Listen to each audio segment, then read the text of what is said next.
Jusqu'à l'éveil, je prends refuge en le Bouddha, le Dharma et la communauté suprême, la Sangha. Jusqu'à l'éveil, je prends refuge en le Bouddha, le Dharma et la communauté suprême, la Sangha. Jusqu'à l'éveil, je prends refuge en le Bouddha, le Dharma et la communauté suprême, la Sangha. Grâce aux deux accumulations rassemblées par ma pratique de cette méditation, puisse-je devenir un Bouddha afin d'être bénéfique à tous les êtres. Grâce aux deux accumulations rassemblées par ma pratique de cette méditation, puisse-je devenir un Bouddha afin d'être bénéfique à tous les êtres. Grâce aux deux accumulations rassemblées par ma pratique de cette méditation, puisse-je devenir un Bouddha afin d'être bénéfique à tous les êtres.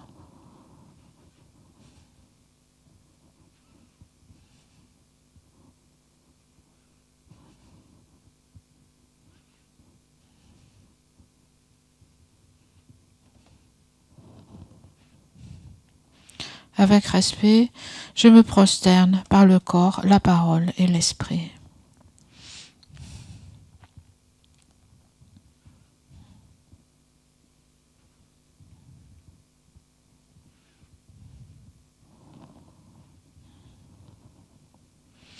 Je présente des myriades de toutes sortes d'offrandes, réelles et imaginées.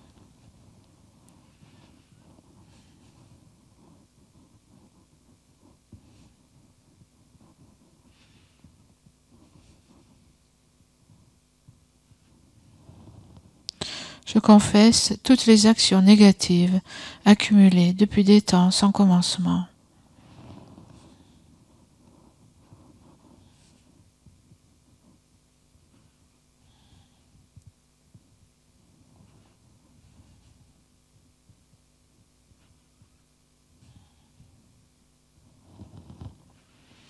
Et je me réjouis des mérites de tous les êtres sains et ordinaires.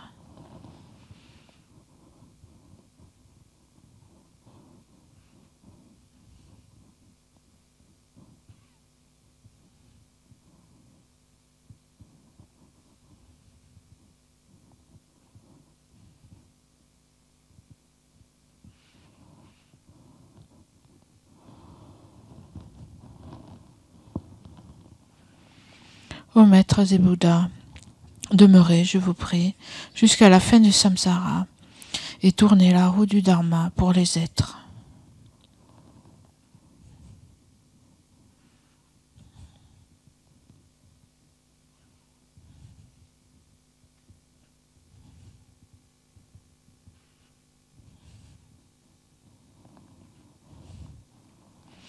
Mes propres mérites et ceux de tous les autres, je les dédie à l'éveil suprême.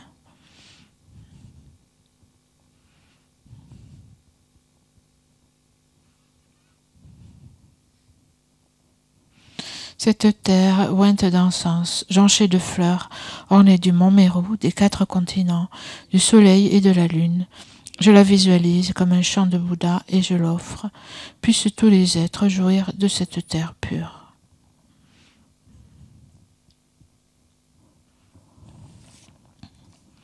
Je prends refuge et je me prosterne devant le Maître et les 3 joyaux précieux. Veuillez, je vous prie, bénir mon esprit. Je vous fais la requête de pacifier immédiatement toutes les conceptions erronées, de la dévotion incorrecte envers le Maître jusqu'à la vue dualiste dans mon esprit et dans celui de tous les êtres mes mères. Je vous fais la requête de susciter dans mon esprit et celui de tous les êtres mes mères toutes les réalisations correctes de la dévotion au Maître jusqu'à l'éveil. Je vous fais la requête de pacifier tous les obstacles intérieurs et extérieurs qui entravent le développement de l'intégralité de la voie graduée vers l'éveil, dans mon esprit et dans celui de tous les êtres mes mères. Je prends refuge et me prosterne devant le Maître et les 3 joyaux précieux. Veuillez, je vous prie, bénir mon esprit. Je vous fais la requête de pacifier immédiatement toutes les conceptions erronées, de la dévotion incorrecte envers le Maître jusqu'à la vue dualiste dans mon esprit et dans celui de tous les êtres mes mères. Je vous fais la requête de susciter dans mon esprit et celui de tous les êtres mes mères toutes les réalisations correctes de la dévotion au Maître jusqu'à l'éveil. Je vous fais la requête de pacifier tous les obstacles intérieurs et extérieurs qui entravent le développement de l'intégralité de la voie graduée vers l'éveil, dans mon esprit et dans celui de tous les êtres mes mères. Idam Guru Rana Mandala Kamnyatayami.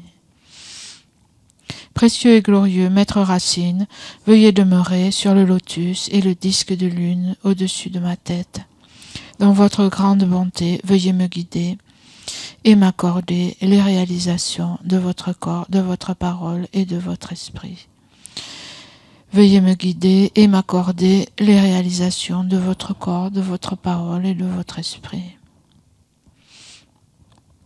Vous êtes l'œil qui contemple l'immensité des enseignements, la porte d'accès suprême à la libération pour les êtres fortunés. À l'aide de vos moyens habiles, vous nous pacifiez avec amour. Ô Maître spirituel qui nous éclairez, je vous invoque. Puissé-je à aucun moment ne laisser surgir en moi la moindre vue fausse envers les actions du Maître glorieux. Puissé-je considérer toutes ces actions comme pures et avec cette dévotion recevoir les bénédictions du Maître dans mon cœur.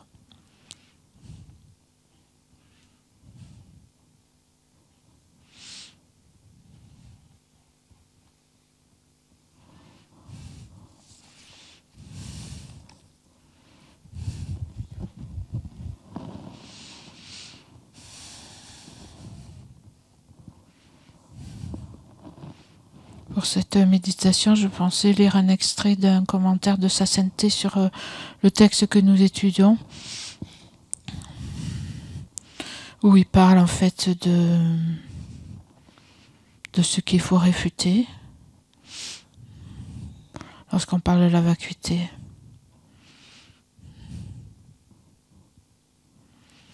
Et donc, les Prasangika disent il n'est pas de notre propos de réfuter ce qui est vu, entendu, perçu.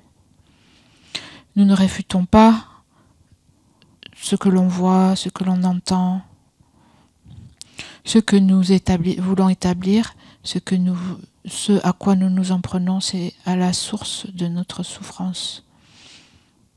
Et la source de notre souffrance, c'est cette idée qui saisit tout comme absolu.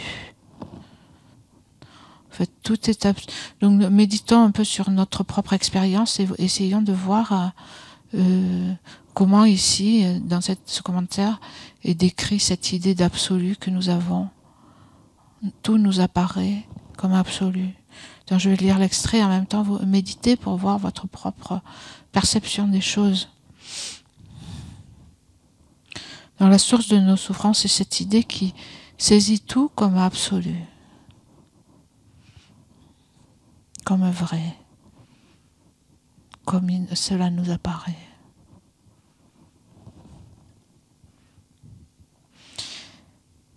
C'est cela l'origine de nos tourments. Nous faisons en sorte donc d'établir cette absence d'existence en soi. Donc d'habitude, lorsque en nous surgissent les pensées d'attachement ou d'aversion, ainsi que le relève la moindre analyse, tous les phénomènes, quels qu'ils soient, nous semblent systématiquement dotés d'une réalité propre.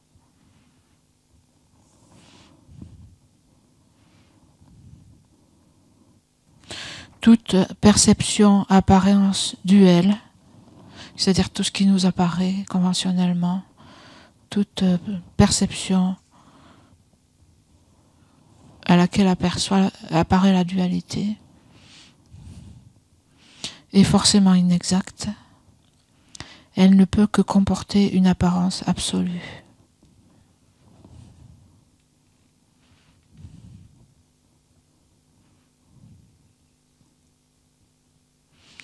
De manière générale, quand les apparences diverses et multiples surgissent à l'esprit, elles semblent être absolues.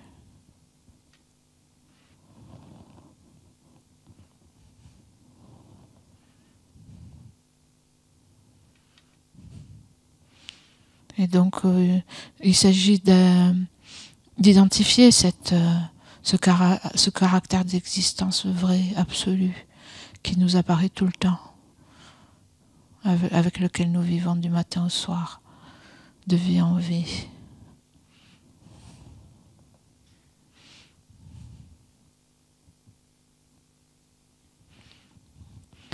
Et les moments dans lesquels se manifeste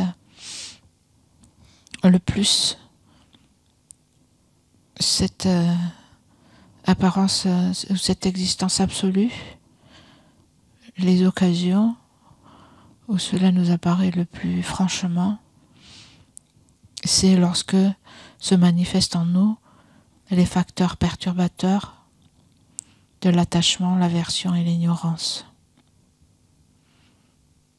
Et lorsque ces facteurs se manifestent, nous avons l'impression que les objets existent depuis la nuit des temps, qu'ils ont une nature intrinsèque, qu'ils sont autonomes. Nous les saisissons comme absolument réels, conformément à l'apparence qu'ils donnent. Et nous sommes persuadés de l'excellence des objets qui suscitent en nous l'attachement. Il ne nous vient pas à l'esprit que l'excellence en question soit relative et contingente. Au contraire, les objets attrayants nous semblent être dotés d'une valeur inhérente, d'où la forte saisie que nous en avons. Donc essayez de penser à tous les objets à qui vous êtes attachés, vos biens, vos proches, les apparences de cette vie, notre corps,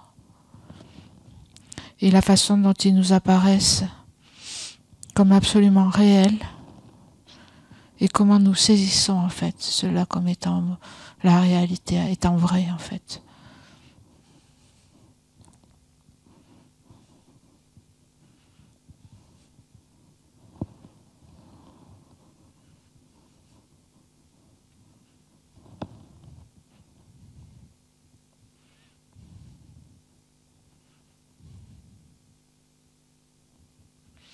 Et donc vous voyez comment ces objets attrayants sont inhéremment attrayants.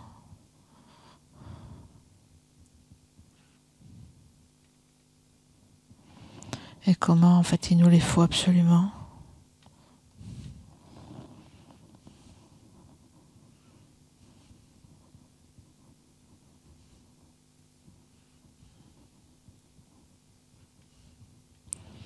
Et en fait, il en est de même pour les objets déplaisants de notre aversion. Lorsqu'ils nous apparaissent, nous estimons qu'ils sont intégralement mauvais. Ils sont parfaitement déterminés de cette façon. Et nous sentant agressés par eux, nous avons envie de nous en détourner, de nous en débarrasser. Donc essayez d'observer pendant quelques minutes. Que ce soit un objet, vous pouvez choisir un objet d'aversion, un objet d'attachement, et voir comment, en fait, l'objet vous apparaît comme une existence absolue.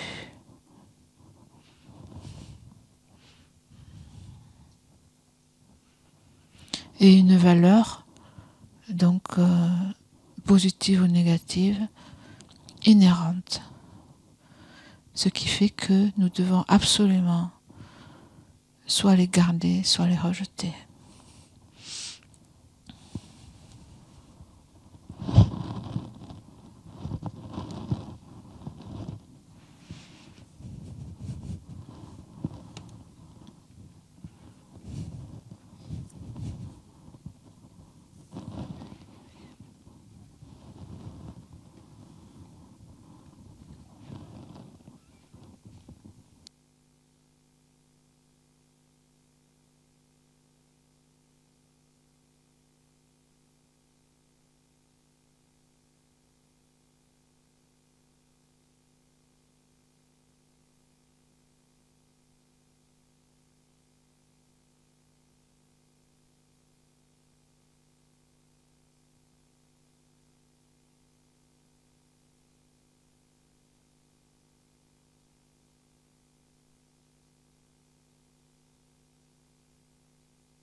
Donc trouvez dans votre expérience des choses ou des situations, des gens, des objets, des situations, quelque chose que vous aimez vraiment ou que vous détestez, qui fait surgir votre aversion. Et analysez à partir de là comment les choses, vous-même et les choses vous apparaissent, avoir une existence véritable, absolue, vraie, etc.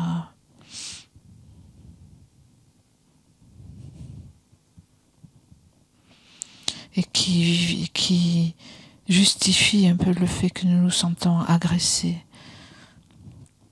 ou que nous sentons attirés.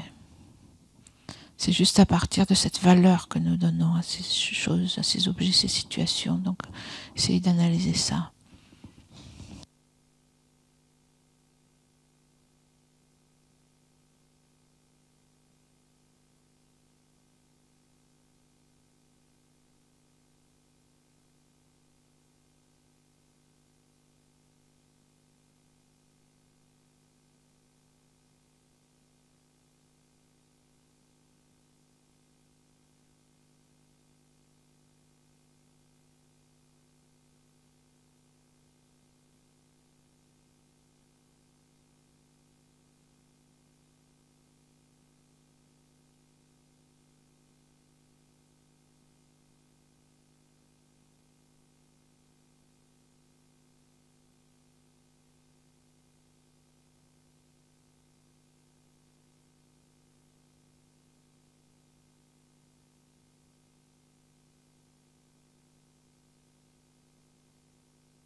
Et en fait, ce qui entraîne le surgissement de l'attachement ou de l'aversion par rapport aux objets que nous saisissons,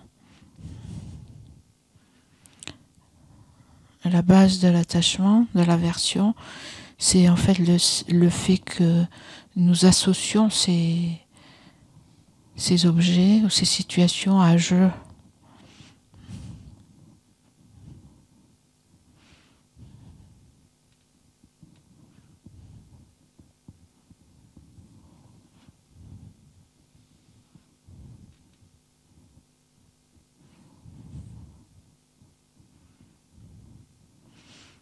Donc lorsque s'impose à notre esprit l'idée je, ce je qui apparaît aussi comme ayant une existence absolue, intrinsèque, véritable, lorsque s'impose à nous cette idée d'un je, il faut faire en sorte de la démolir.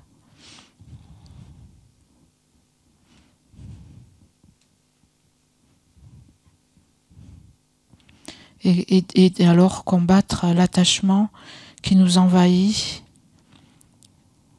à l'endroit des objets dont nous profitons, dont je profite. Donc l'attachement aux objets est lié à l'attachement au jeu. Et ce jeu,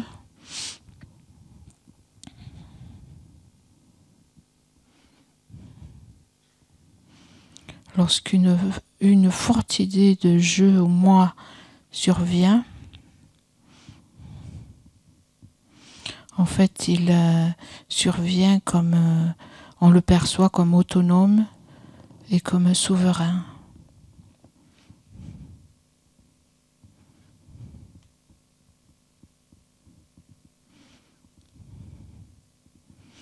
Quand l'objet de référence est moi, l'individu, donc il semble que les 5 agrégats sont les serviteurs dont on tire parti. Et le moi, le je, en est le propriétaire, l'utilisateur, le chef. Il nous apparaît comme autonome.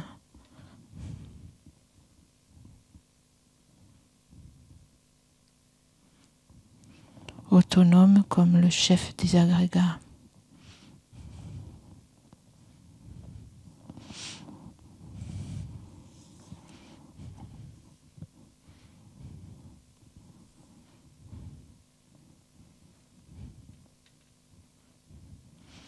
Et donc dès lors que ce jeu nous apparaît comme autonome et comme étant le chef qui contrôle le corps, l'esprit, qui les possède et qui en fait l'expérience et qui les contrôle,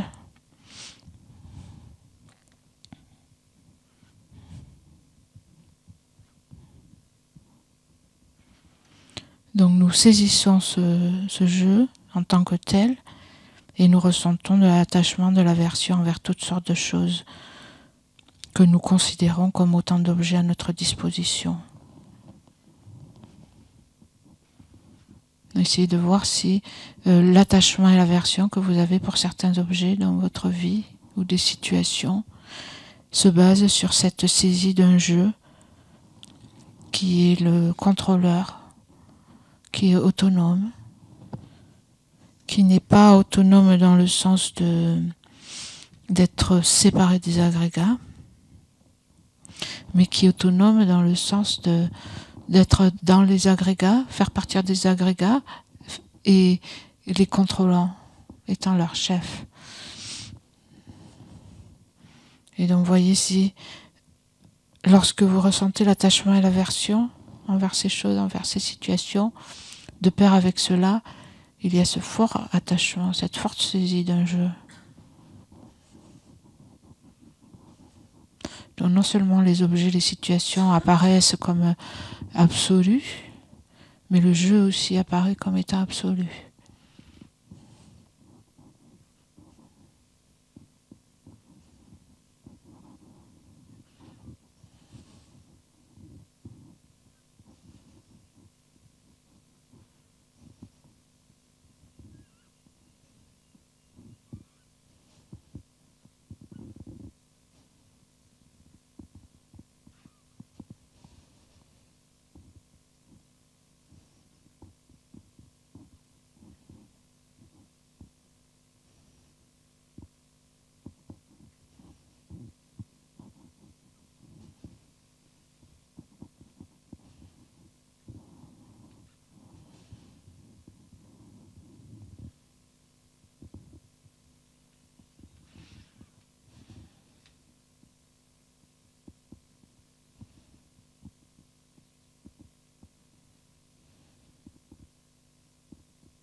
quand on démontre qu'en fait il n'est rien de tel, rien qui soit autonome et autosubstantiel, qui se suffit, c'est-à-dire autonome et qui se suffise à soi-même.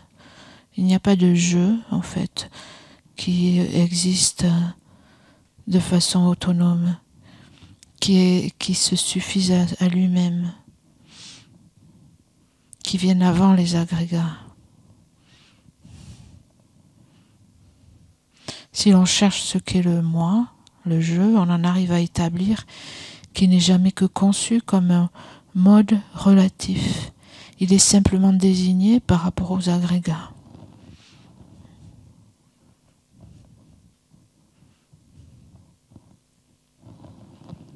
Comme on a dit par exemple ce matin, la voiture, ou à d'autres occasions, la voiture qui est en pièces détachées, et si on met les pièces dans le bon ordre, on appelle ça une voiture. Mais il n'y a pas de voiture dans les pièces détachées. Mais c'est une voiture. De la même façon, la personne est simplement désignée sur l'ensemble des agrégats.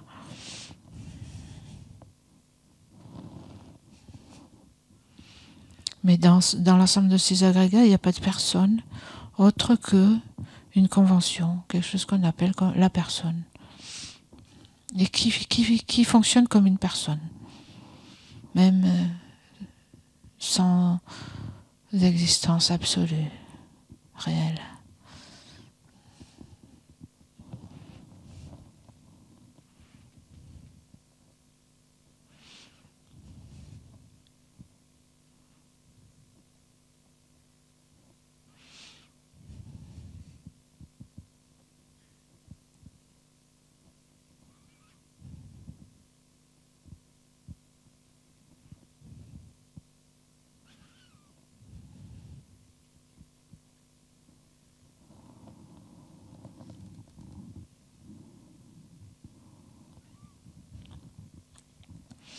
Donc si nous cherchons le moi, qu'on arrive à l'établir comme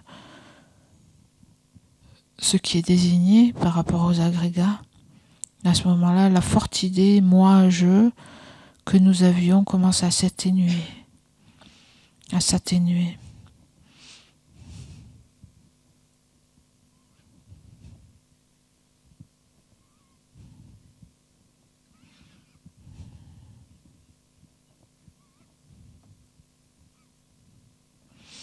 Donc tous les existants, nos objets de jouissance, les agrégats, etc., sont eux-mêmes aussi simplement désignés par les conceptions, les perceptions représentatives que l'on en a. Et donc tout est établi en fonction de la dénomination.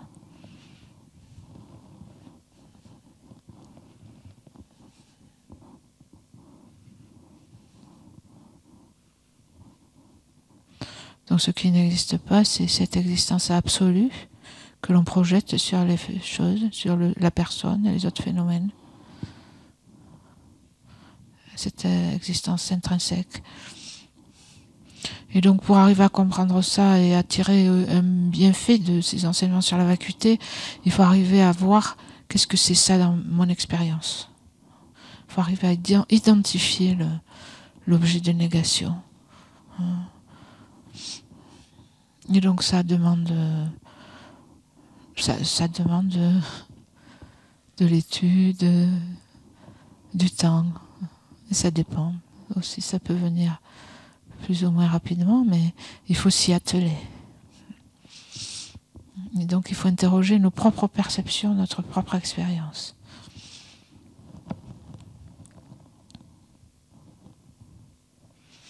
Et quand on accède à une telle vision des choses, qui est que les choses sont établies en fonction de leur dénomination, s'évanouit tout ce qui, au plus profond de notre esprit, donnait l'impression de requérir intrinsèquement l'attachement ou l'aversion.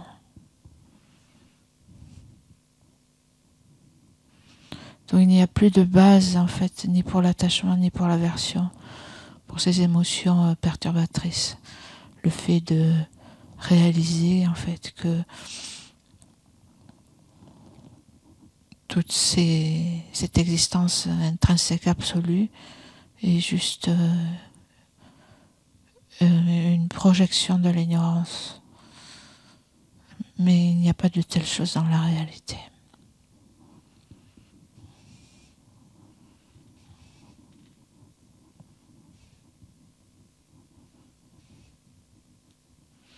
Et donc c'est là la vue des prasangikas.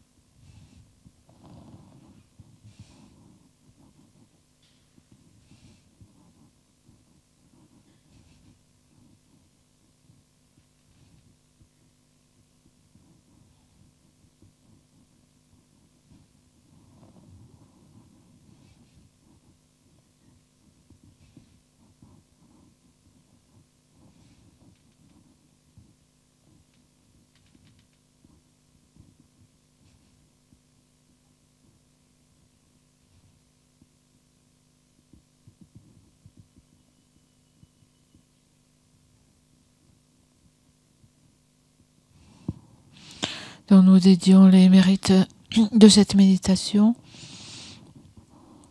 pour que la précieuse vue de la vacuité naisse dans notre esprit et dans celui de tous les êtres.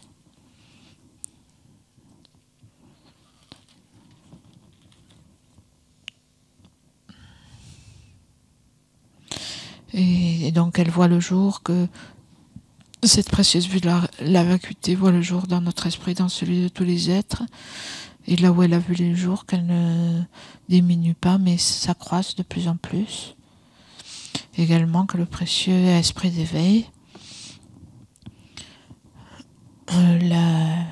l'aspiration à atteindre l'éveil pour le bien de tous les êtres, donc voit le jour dans l'esprit où il n'est pas né, et là où il est déjà né, qu'il ne dépérisse pas, mais s'accroisse de plus en plus.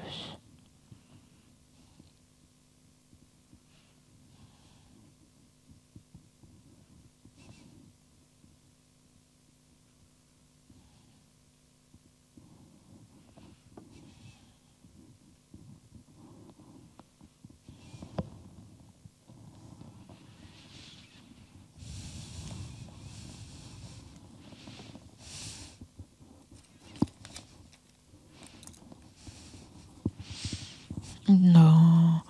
Nous pouvons faire l'offrande de nourriture, page 207.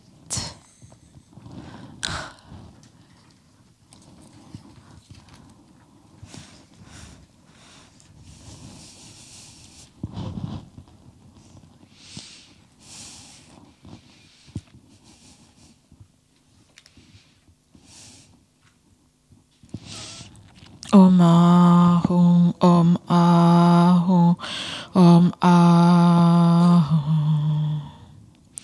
Alama Sang Yelama Chödeshi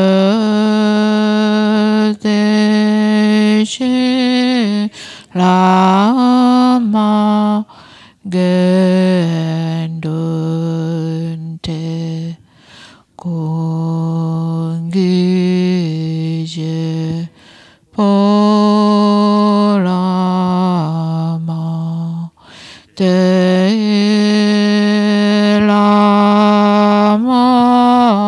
Namla Chepa